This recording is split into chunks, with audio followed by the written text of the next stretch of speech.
is the ultimate travel guide from the people who know it best. Weekends with Yankee. I'm at the city gates of Fall River, Massachusetts. The city emerged from Wampanoag land into a leading center of the American Industrial Revolution. In fact, at one point, most of the cotton textiles in the country were produced right here.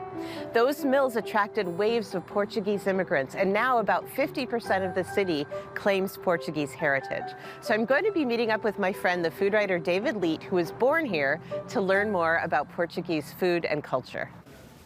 Hey!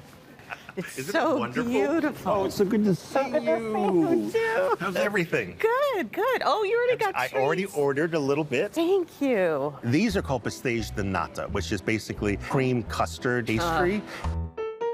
And the best way to describe it is to eat it. I am going to. You should hear a Twist nice, my big, arm. wonderful crunch. There it is. Oh, isn't that fantastic? It's so good. Oh, ooh. and speaking Thank you. of more things, so this is a galão, kind of like cafe au lait. So good. And what's this? Now this is a Portuguese roll. It's really crunchy and lovely, and then the pâté inside is actually chorizo pâté. Oh my gosh. It's Portugal in a bite. You can taste the paprika, the wine, the salt, the heat, a little bit of heat there. So, David, I've been wanting to come here I'm forever. glad we finally got here. It's so amazing. I've heard it described as like the Italy of Portuguese food, and it's like a wonderland. I mean, I think of it as a land of Oz for Portuguese people, and you're our Dorothy. You're exploring the land of Oz. Definitely not in Kansas anymore. You're not anymore. You grew up here in Fall River, and you are Portuguese. I am.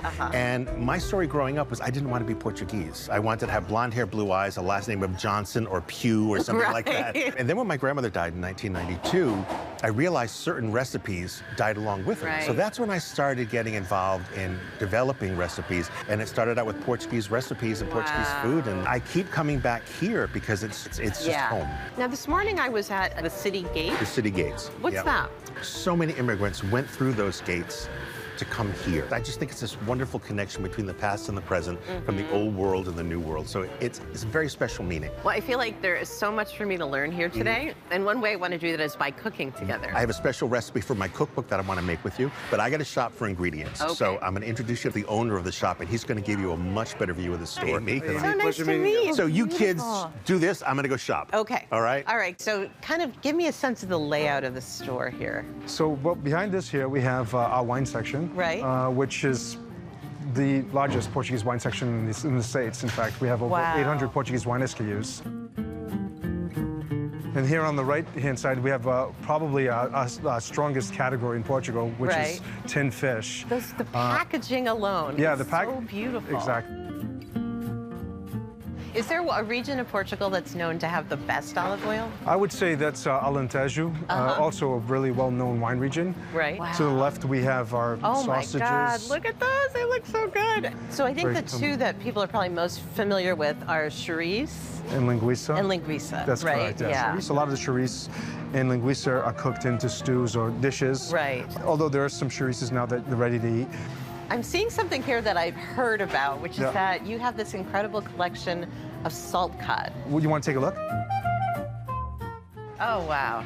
You know, it's a strong smell, but it's a good smell. Yeah, I agree. I mean, I grew up on it, so Yeah. the interesting thing about salt cod, it's the national dish of Portugal. Right. But we don't fish it off our coast.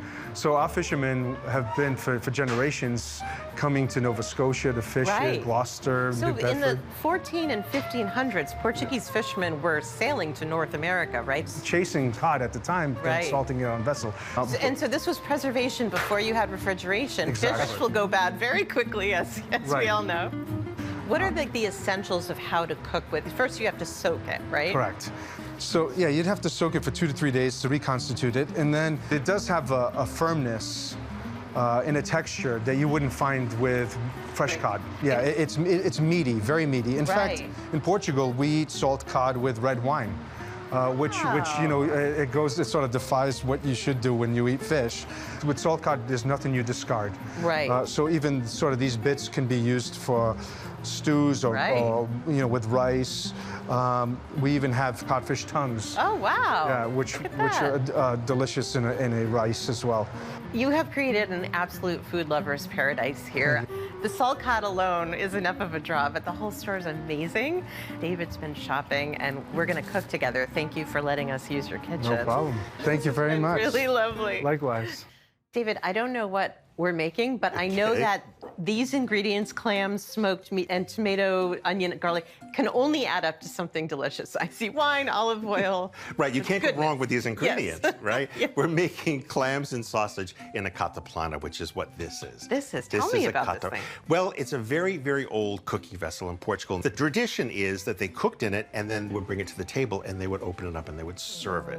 Why don't you open it? Okay, I'm gonna pull these like that and Yep. then do this. And then I'm going to start off by putting some olive oil. Okay. Just a Undip little olive bit. oil. There you Yeah, go. oh, look at that. And now it's Perfect. starting to, it's getting a little hot there. Okay, I'm gonna adjust the heat down a little bit. Throw some of this is chouriço, which is Chouriço. Portuguese. And then this is the cured ham. That smell amazing, right? It's like paprika, the best paprika smell. It's a Portuguese sauna. Smoke. You want all that Yes, smell. it's really good for your skin too.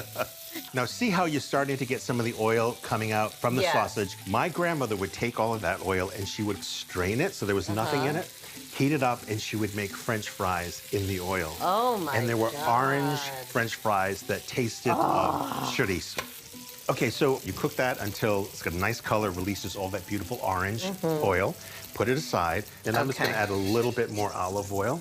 Put in the onion. And so then you wanna add to that the bay leaf. Okay. Okay, now you know the rule with bay leaf, right? Take it out before you eat it? Yes, Okay. exactly. I was like, is there another one?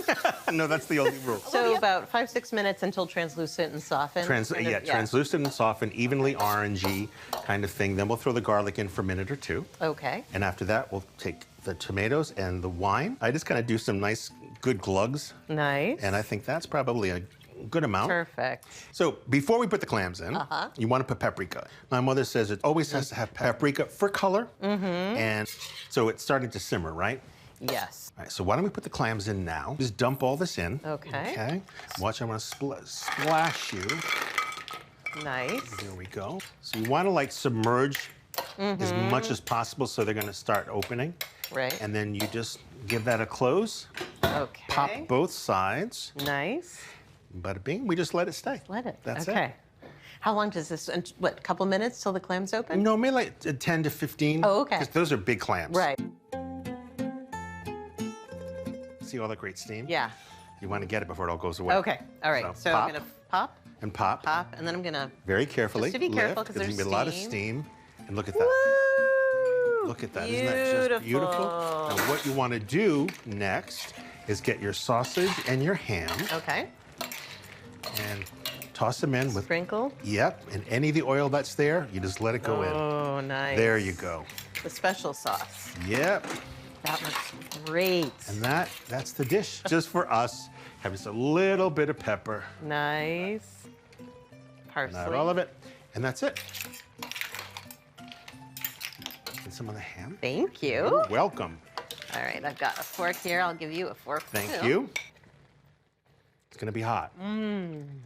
Is that not good? To me, it's so New Englandy as well as so Portuguese. It is so New Englandy. Sort of reminiscent of chowder in that it has the pork products and the clams. This is fabulous. And you know, I've known you for a while, but I really feel like I know you better now that we've cooked together. Yeah, yeah. So thank you for sharing your culture with me. My 'cause pleasure. It's so meaningful and so delicious. Thank you. Thank you very much.